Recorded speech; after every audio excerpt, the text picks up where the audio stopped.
Eu acho que a junção de nós três, ela foi muito rica. Ela não foi assim tão proposital inicialmente, mas ela foi muito rica. Então, naquele momento, nosso desafio era a escola perceber o quanto a gente era importante, parceira dela, né? E que nós fazíamos algo para melhorar a qualidade da entrega dela. A gente chegou nas escolas, às vezes, batendo na porta, sem saber se íamos ser atendidas ou não. O nosso materialzinho impresso.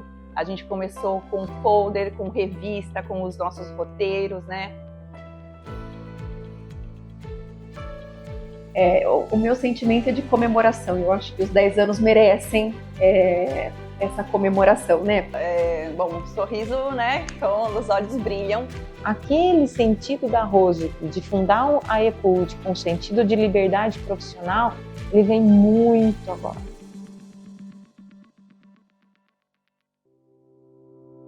Nós começamos uma conversa muito inesperada, né? Numa padaria, onde nós três, assim, estávamos em momentos diferentes na vida pessoal. Eu adoro contar essa história.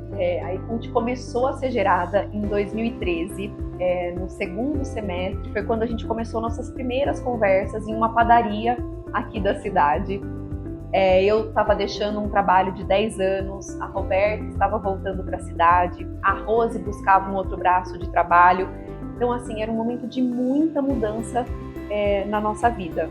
Na época eu não tinha essa noção, mas hoje, eu olhando para trás, eu considero que era um ano de transformação na vida de nós três, né?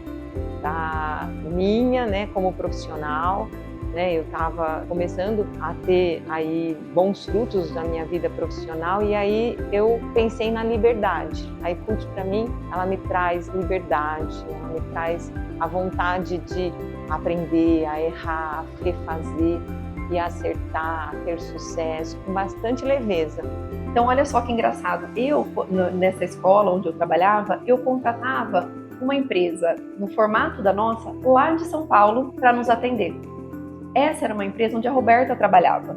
Nós três já éramos amigas há tempo e a gente usou desse contato para começar a pensar um pouco mais na EPUD. Nossa, mas eu estou contratando uma empresa de lá, será que isso não cabe aqui? Eu sempre tive um carinho muito grande por aqui, pela nossa cidade, e queria, não é possível que lá, né, a gente não consiga fazer esse trabalho que a gente faz aqui em São Paulo. E aí em 2014, efetivamente, aí nós abrimos a EPUD. Bom, o nosso primeiro desafio, é claro, era nos apresentar, né? Falar do que a gente fazia e o que a gente queria fazer com qualidade. São Paulo já é pioneira nisso, mas quando a gente traz essa realidade para o interior, que é Piracicaba, né? Uma cidade que vem evoluindo muito, porém, ainda pensando em algumas funções como não tão necessidade. Fomos muito bem recebidas pelas escolas daqui. Todas nos abriram as portas, nós fizemos as nossas primeiras reuniões, o nosso primeiro material era impresso, era um folderzinho, depois tivemos revistas, fomos muito bem recebidas pelas escolas, mas eu acho que esse foi o nosso primeiro entrave, foi consolidar esse tipo de serviço aqui na cidade. A maioria das escolas ou contratavam empresas de outra cidade, até mesmo lá de São Paulo, como a Mari, né, me contratava de lá, ou até mesmo as escolas faziam ou fazem esse serviço sozinhas.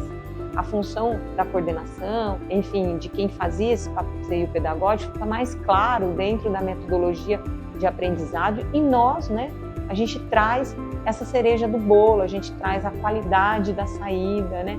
Sabemos que nós estamos lidando com crianças e a responsabilidade, a segurança, ela demanda de um profissionalismo, de um trabalho de qualidade profissional.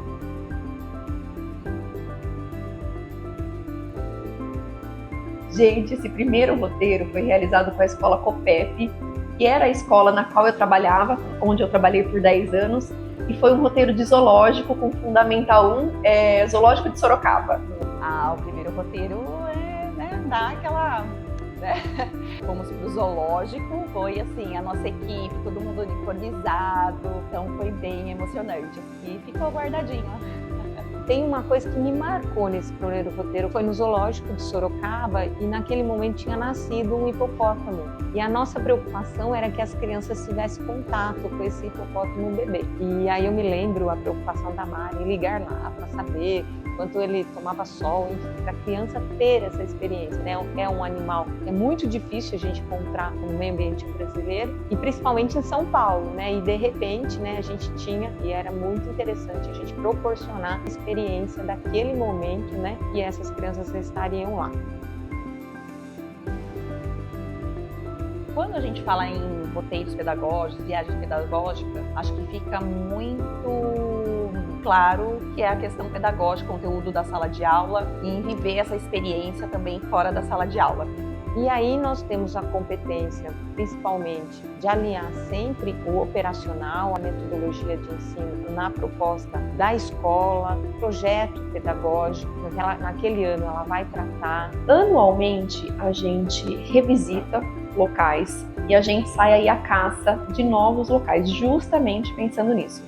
Melhorar essa experiência do cliente, melhorar a experiência do aluno e também trazer novidade. As crianças mudam, as coordenações mudam, a educação muda, então a gente tem que acompanhar esse aprendizado, esse crescimento junto com eles. A gente faz essa seleção presencial mesmo, indo até o local, conhecendo, conversando, negociando com o fornecedor, experimentando aquela alimentação.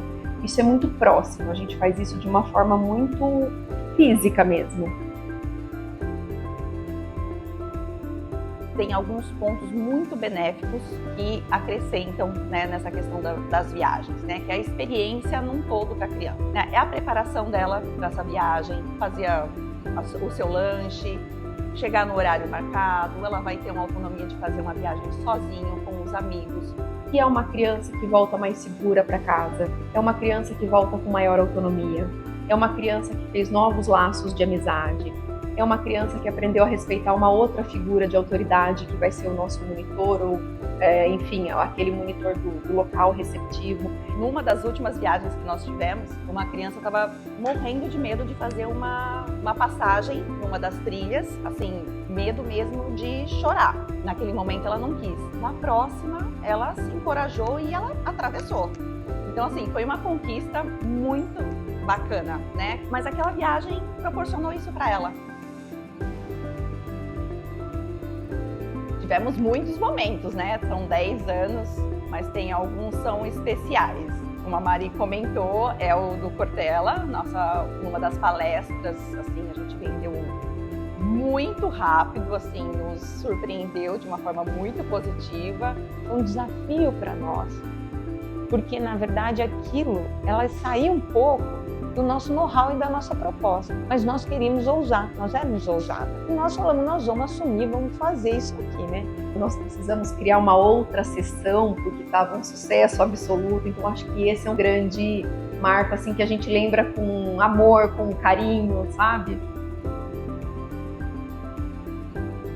Ao longo desses anos, teve muita coisa boa, teve muito perrengue, a gente teve uma pandemia e a gente permaneceu firmes, fortes, nós três sempre concisas, continuamos olhando para o cliente e hoje o nosso olhar de futuro é realmente para novos mercados.